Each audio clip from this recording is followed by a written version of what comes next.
The Guardian News. By Lan Traynor in Brussels. Thursday, the 25th of September 2014.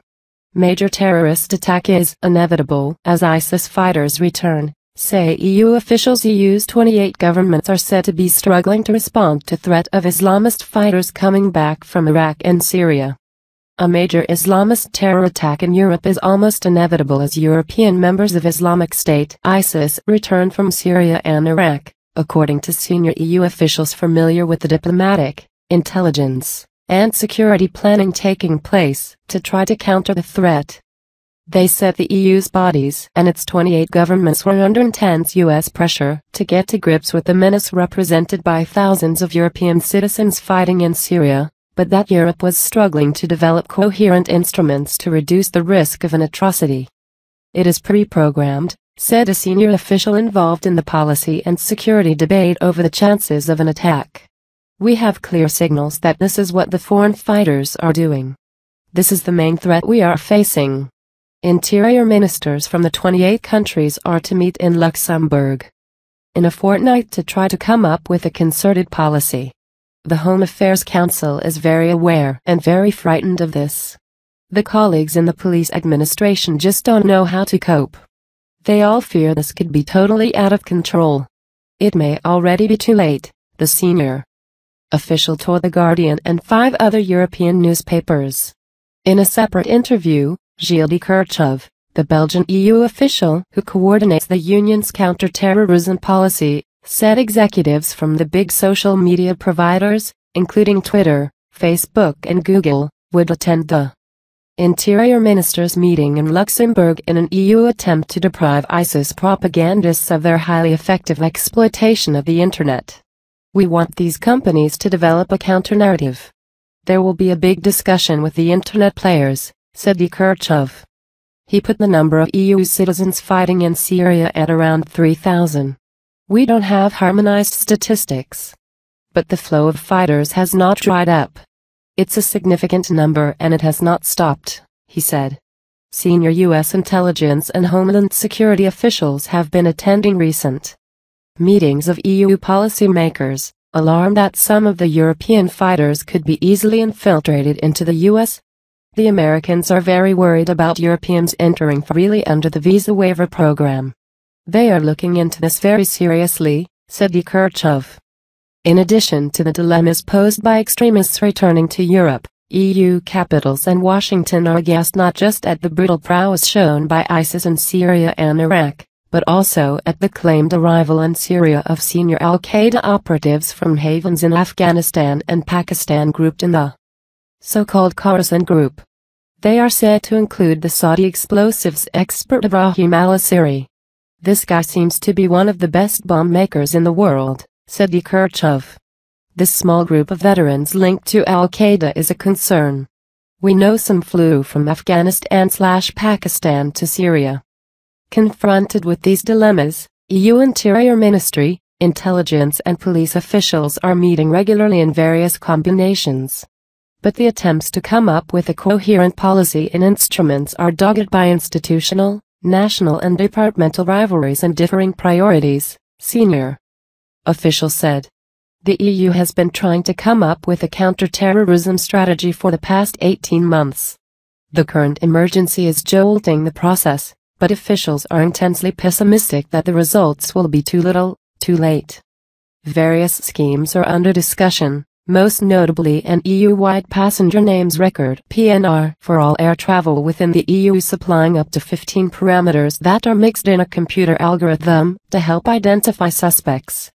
The scheme is opposed in the European Parliament on civil liberties grounds as it would monitor millions of ordinary travelers. The Germans, sticklers for data protection, are also lukewarm on the idea but are keener on reintroducing tighter border controls within the passport-free Schengen zone. We think PNR is one of the few tools allowing detection of suspicious travelers, said de Kerchove. But many people think it's a dangerous slippery slope, collection of data on the innocent. At recent EU meetings with his counterparts in the EU, Thomas de Maizière, the German Interior Minister, has also been urging more rigorous screening of all passports and ID cards at airports, the official said. The proposal was also opposed on the grounds that it would cause massive queues. A police database known as SIS, or Schengen Information System, is also available as a tool for flagging up suspicious travelers and identities that have been entered into the system. The intelligence services, the sources said, are wary, however, of contributing information to this system for fear of compromising their material, thus rendering it less effective. Britain, the source of around 1/4 of the European jihadists believed to be in Syria, is not party to the SIS system because it opted out of all the instruments under the EU's Justice and Home Affairs portfolio and still has to negotiate what bits it will rejoin. But according to Kirchhoff, the British are nonetheless among the most active and insistent in pushing a tough concerted EU strategy. We should have the UK plugged into the SIS. That's very important, but it has not happened yet. The Home Office says they want to be in. I was in London last week. They push and push. On counter-terrorism, the UK is one of the countries supporting us the most.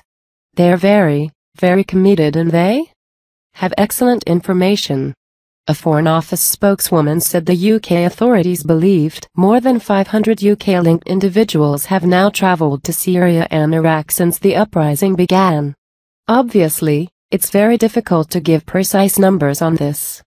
Kirchhoff said he had asked Theresa May, the Home Secretary, and had not received precise figures.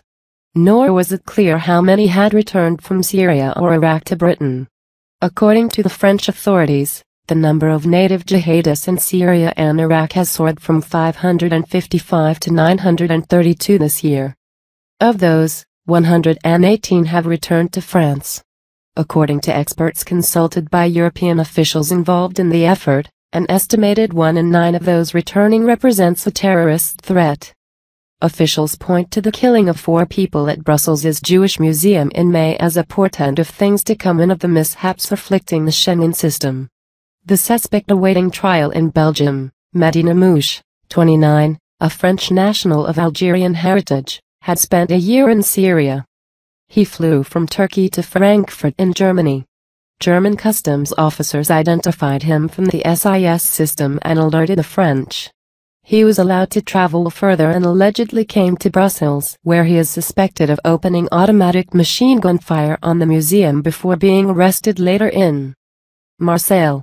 The number of EU nationals fighting in Syria is put at 3-4,000. The senior official said that in post-9/11 Afghanistan there were an estimated 100 Europeans fighting with Al-Qaeda and the Taliban, and that presented a big problem then.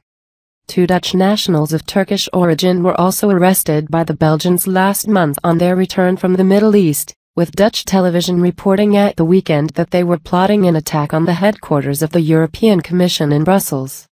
The officials said there was no evidence to support this. On Thursday, the mayor of Brussels, Ivan Mayer, said the threat of returning jihadists is not virtual for us, it is concrete, it is real. He said he was examining 14 files on the issue of suspected extremists from Belgium, which is believed to have the highest per capita rate in the EU fighters in Syria.